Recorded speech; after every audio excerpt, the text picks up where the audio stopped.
사랑의 주님, 오늘 우리에게 이 날을 허락하여 주시니 감사드립니다. 새벽을 주님께 올려드립니다. 주님, 우리와 함께하여 주옵소서.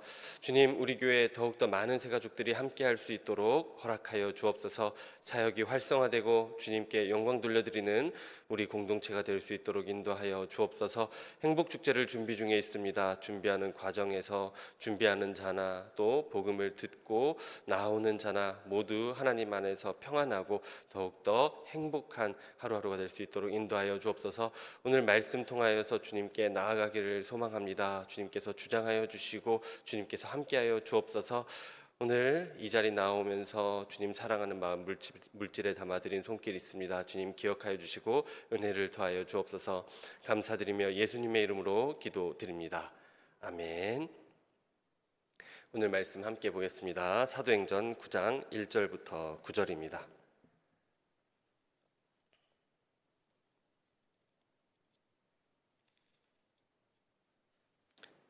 사도행전 9장 1절부터 9절입니다.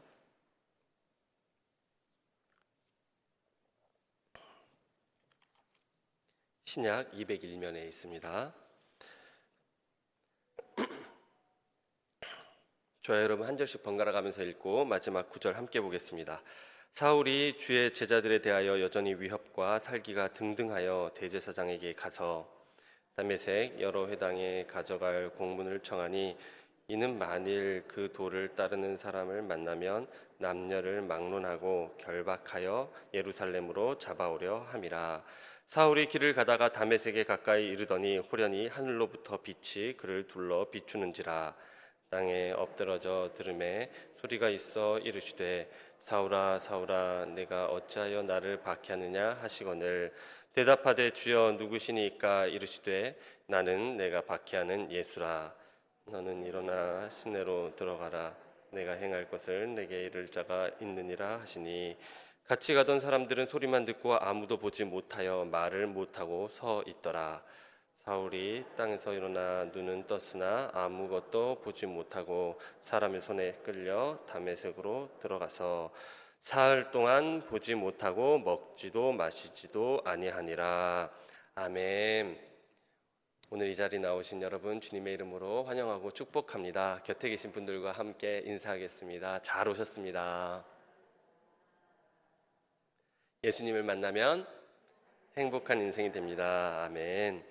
1980년대 때 어느 부유층 아주머니가 그 귀한 코끼리 밥솥을 사서 일본에서 사서 가지고 들어왔습니다. 너도 나도 그 귀한 밥솥 좀 보겠다고 부인들이 다 모였는데 다 모인 자리에서 밥솥을 딱 켰는데 켜지지가 않는 겁니다. 그래서 다들 고장난 거 아니냐고 그러고 있는데 이제 그 아주머니가 계속 밥솥을 두드려 보면서 어제까지 분명히 잘 됐었는데 그러는 겁니다. 그러다가 그 아주머니가 한참 생각하다가 갑자기 무릎을 탁 치면서 그렇게 말했습니다. 역시 한전은 믿을 게 못 된다니까. 자기가 사들고 온 밥솥은 절대 고장날 일이 없다고 생각했기 때문에 밥솥이 고장난 게 아니라 한전이 문제여서 전기가 안 들어와서 밥솥이 작동 안 한 거라고 이 아주머니는 생각했던 겁니다. 보고 싶은 것만 보고 듣고 싶은 것만 듣는 것은 이 아주머니에게만 해당하는 것은 아닐 것 같습니다. 여러분도 유튜브 자주 보시죠? 유튜브 보시면 그런 생각을 합니다. 요즘 그 사람이 어떤 관심사를 가지고 있냐를 보려면 그 사람 핸드폰에 있는 유튜브를 한번 켜보면 볼 수 있는 것 같습니다. 그 유튜브를 켜보면은 시청자가 어떤 동영상을 주로 자주 봤는지, 또 어떤 채널을 구독하고 또 어떤 동영상에 좋아요를 눌렀는지, 또 어떤 추천 동영상을 주로 봤는지를 이 유튜브가 잘 종합을 해서 다음에 보면 괜찮을 것 같은 좋아할 만한 동영상을 계속해서 추천을 해줍니다. 그래서 그런 경험 있으시죠? 영상 다 봤는데 이 다음 것도 되게 궁금하다. 다음 거 보고 다음 거 다 봤는데 이 다음 것도 또 내가 좋아하는 거네. 보고 그럴 때가 있습니다. 앞에서 이야기한 코끼리 밥솥을 산 아주머니나 유튜브에서 우리가 좋아할 만한 영상이 계속해서 추천되는 것이나 모두 확증 편향의 예라고 할 수 있습니다. 내가 원하는 정보만 취하게 되고 원하지 않는 정보는 보지 않고 듣지 않게 되는 것을 말하죠. 이것이 계속되면 어떻게 될까요? 다른 사람과 다른 의견을 조율하기에 좀 어려움이 있겠죠. 나와 의견이 달라도 내가 듣지 않고 보지 않으면 내 이야기가 되지 않기 때문입니다. 오늘 말씀에 등장하는 사울도 이와 같습니다. 1절과 2절을 보시면 사울은 주의 제자들에게 위협과 살기가 등등하였다라고 기록되어 있습니다. 그에게 있어서 예수를 믿고 따르는 사람들은 정말 정신 나간 사람들이었습니다. 그 당시에는 그리스도인이라는 호칭도 없었을 때니까 이때 예수님을 믿는, 예수의 도를 따르는 사람들을 어떤 사람들은 나사렛 이단이라고까지 이야기를 했을 정도니까 사울의 입장에서는 정말 이 사람들 그대로 놔뒀다가는 이단이 득세해서 잘못될지도 모른다는 생각이 앞섰을 겁니다. 그랬기 때문에 공문을 받아서 자기가 공적인 일을 수행하기 위해서 무리를 이끌고 다메섹으로 가고 있었던 것이겠죠. 그런 사울에게 정말로 이상한 일이 일어납니다. 이름과 함께 다메섹에 다다른 사울은 갑자기 땅에 엎드러지게 되는데요. 4절과 5절을 우리가 함께 보겠습니다. 함께 읽겠습니다. 시작. 사울은 땅에 엎드렸습니다. 그때 사울아 사울아 내가 왜 나를 박해하느냐 하는 소리가 뚜렷이 들렸습니다. 사울은 주님은 누구십니까? 라고 물었습니다. 나는 내가 박해하는 예수다. 이후 이야기를 보면은 일행은 사울과 함께했던 일행은 뭔가 소리를 듣기는 들었는데 뭐 제대로 본 것도 없고 그랬기 때문에 이 이야기는 아마도 사울 혼자서만 듣고 또 경험했던 이야기인 것 같습니다. 우리가 흔히 사울의 회심이라 부르는 이 장면을 이렇게 보면서 이렇게 사울이 회심했구나라고 생각하기 쉬운데요. 저는 좀 이 본문 보면서 사실 이상한 마음이 더 많이 들었습니다. 그런 말 있잖아요. 사람이 갑자기 바뀌면 죽는다라고요. 사울은 심지어 그냥 자기가 고민하다가 갑자기 이렇게 예수님을 만난 것도 아니고 마음속에 갈등을 느끼다가 만난 것도 아닌 것 같은데 오히려 무리를 이끌고 다메섹으로 가서 공문을 받아들고 내가 주의 도를 따르는, 예수의 도를 따르는 사람들을 박해해야겠다, 핍박해야겠다 마음을 먹고 나선 이 길 가운데에서 이렇게 갑자기 변화한다는 것이 말이 되지 않는 것 같기 때문입니다. 사람 참 바뀌기가 어렵습니다. 여러분도 잘 아시죠? 곁에 계신 가장 가까운 분부터 바뀌어지지가 않습니다. 십수년을 가까이 해도 바뀌지가 않습니다. 저도 육아를 해보면서 느끼지만 육아하는 방식도 그렇고 또 육아만 그렇겠습니까? 소신이나 신념이나 문화나 또 심지어는 종교나 이런 것들이 차이가 있는데 전혀 바뀌지가 않습니다. 가끔은 설득을 잘 하면 이해를 잘 시키면 되겠지라고 생각해서 그렇게 해보는데 무슨 짓을 해도 잘 바뀌지가 않습니다. 물건을 살 때도 그렇죠. 내가 볼 때는 이 물건이 정말 이런 이유에서 합리적이고 합당해서 이 물건을 사고 싶은데 나와 함께하는 다른 사람은 이 물건이 좋다고 합니다. 그래서 그 이유를 가만히 들어보고 잘 설득하고 논리적으로 반박을 해도 그냥 그게 좋다는 겁니다.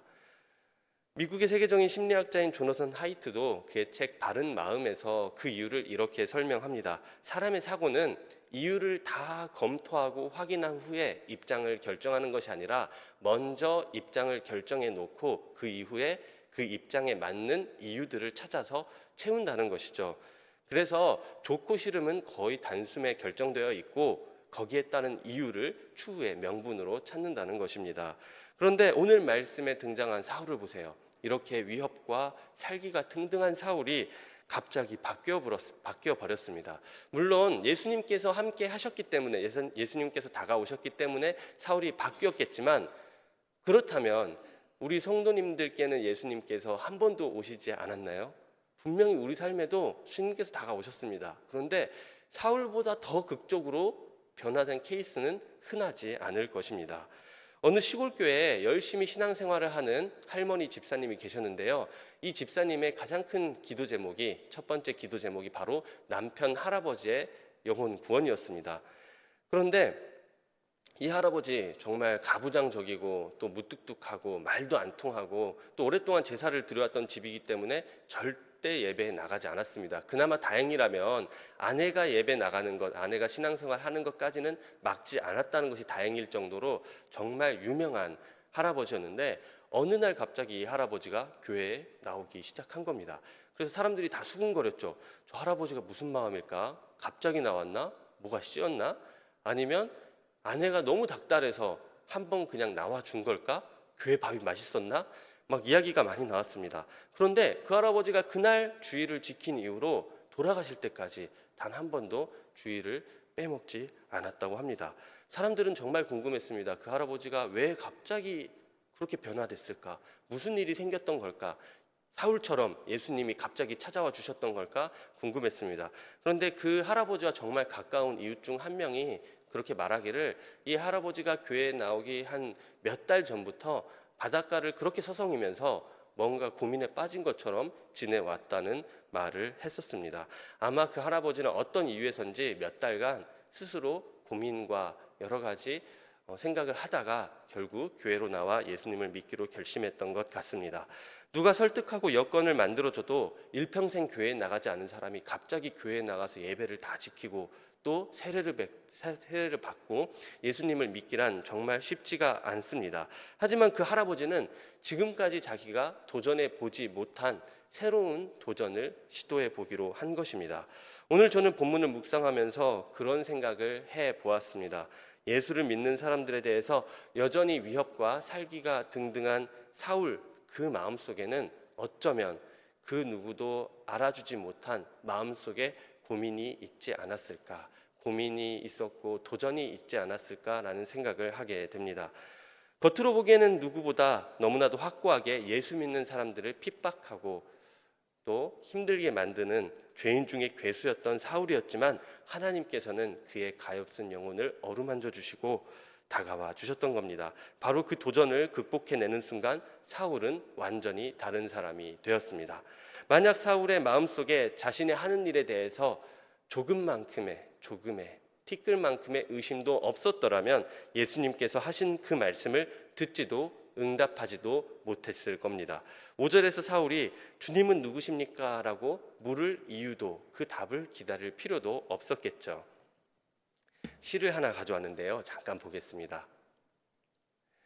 글씨가 좀 작습니다. 제가 읽어보겠습니다. 그러나 위험은 감수해야만 하는 것, 삶에서 가장 큰 위험은 아무 위험도 감수하지 않는 것이기에 아무 위험도 감수하지 않는 사람은 아무것도 하지 않고 아무것도 갖지 못하고 아무것도 되지 못하므로, 고통과 슬픔은 피할 수 있을 것이나 배움을 얻을 수도 느낄 수도 변화할 수도 성장하거나 사랑할 수도 없으므로 확실한 것에만 묶여있는 사람은 자유를 박탈당한 노예와 같다.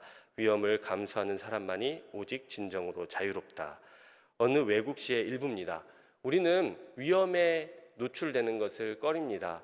언제나 평온하고 또 안정적인 삶이 지속되기를 원하죠.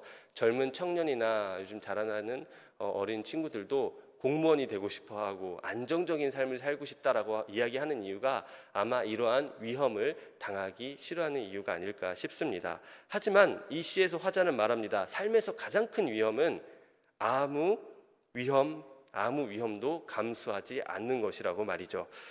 오히려 위험한 상황 속에서 우리는 배우고 성장하고 또 사랑할 수가 있습니다. 사울도 마찬가지였을 겁니다. 만약 사울이 자신이 변화하는 것을 꺼리고 불편해하고 싫어해서 피했더라면 사울은 그 음성을 듣고 변화될 수가 없었을 것입니다. 사울의 주위에는 그와 같은 뜻을 가진 무리들이 함께 다메섹으로 가고 있었는데요, 만약 사울이 그 자리에서 변화된다면 자기가 데리고 온 그 무리들이 자신을 공격하거나 해칠 수도 있는 상황이었을 것입니다. 하지만 사울은 회심함으로써 지금껏 자기가 쌓아온 지식과 명예와 모든 지위를 내려놓기를 결단했던 것입니다.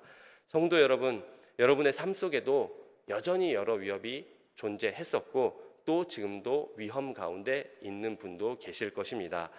하지만 오늘 말씀에서 사울이 변화된 것을 보십시오. 절대로 결코 변화될 수 없는 것처럼 보였던 사울도 하나님 안에서 변화되었습니다. 그러나 그 안에는 하나님의 말씀, 예수님의 말씀도 있었지만 동시에 사울의 변화되고자 하는 마음, 그리고 위험에 기꺼이 감수하고자 하는 마음도 있었던 것을 기억하시기 바랍니다. 때로는 지금껏 여러분이 지켜왔던 생각과 신념 때문에 스스로 위험에 처할 수도 있습니다. 하지만 그런 상황에서도 우리는 돌아서는 것에 대해서 아무런 미련을 가지지 말고 담대히 나아갈 수 있어야겠습니다. 잘못된 신념으로 예수 믿는 사람들을 박해하려 다메섹으로 가는 사울을 멈춰 세우고 변화시키신 것도 물론 하나님이십니다. 여러분이 하는 일이 갑자기 멈춰설 때가 있습니다. 또 왜 이 일이 안 될까, 잘 준비했는데 잘 풀리지 않을 때가 있습니다. 위험에 닥칠 때, 또 내가 고통 중에 있을 때 그 고통과 위험만을 바라보는 것이 아니라 그 고통과 위험을 통해서 주님께 돌아갈 수 있는, 다시 한번 주님께 돌이킬 수 있는 저와 여러분이 되시기를 소망합니다. 이 시간 함께 찬양하겠습니다. 찬송가 408장입니다.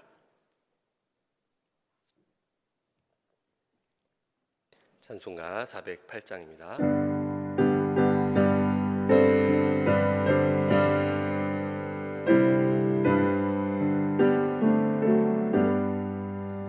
나 어느 곳에 있든지 늘 마음이 편하다.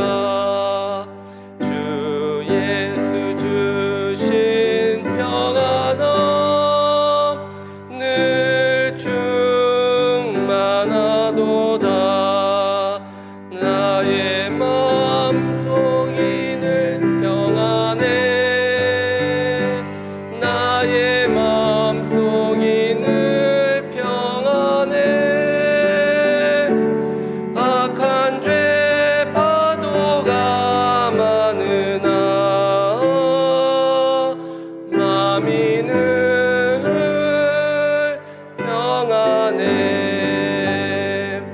내 맘에 솟는 한없이 흐르니 목마름 다시 없으며 늘 평안하도다.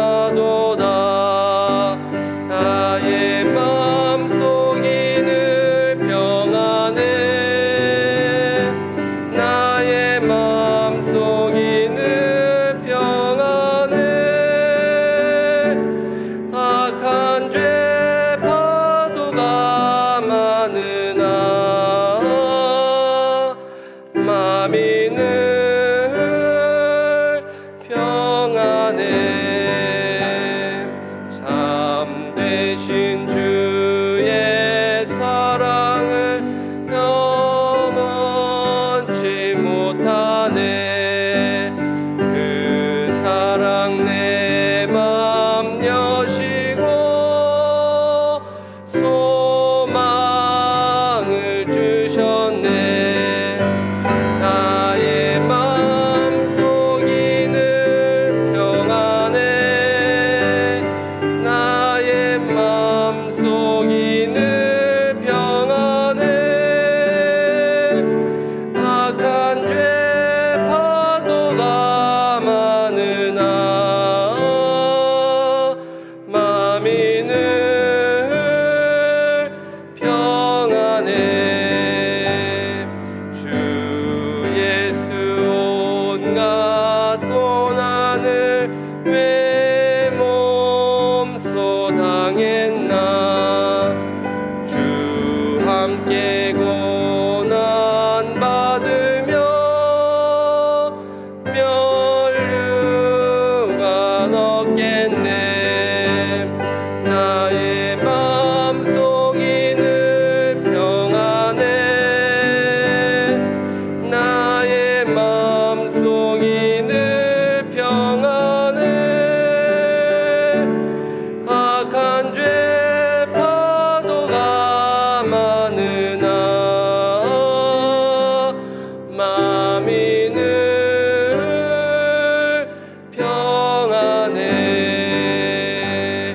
이 시간 우리가 함께 기도하기를 원합니다. 주님 아버지 하나님, 우리가 온갖 위험에 노출되어 있을 때 주님 아버지 하나님 기꺼이 그것을 감수하고 이겨내는 능력을 허락하여 주옵소서. 주님 아버지 하나님, 우리의 마음이 완고하고 딱딱하여 주님을 바라보지 못할 때, 목이 곧을 때 주님 아버지 하나님 앞에서 더욱더 겸손하게 주님 아버지 하나님을 바라볼 수 있는 용기를 허락하여 주옵소서. 여전히 우리 삶에는 여러 가지 위협이 있습니다. 주님, 이 위협들을 우리가 뛰어넘고 주님만을 바라볼 수 있기를 간절히 원합니다. 이 시간 우리 함께 주여 외치며 기도하며 나아가겠습니다. 주여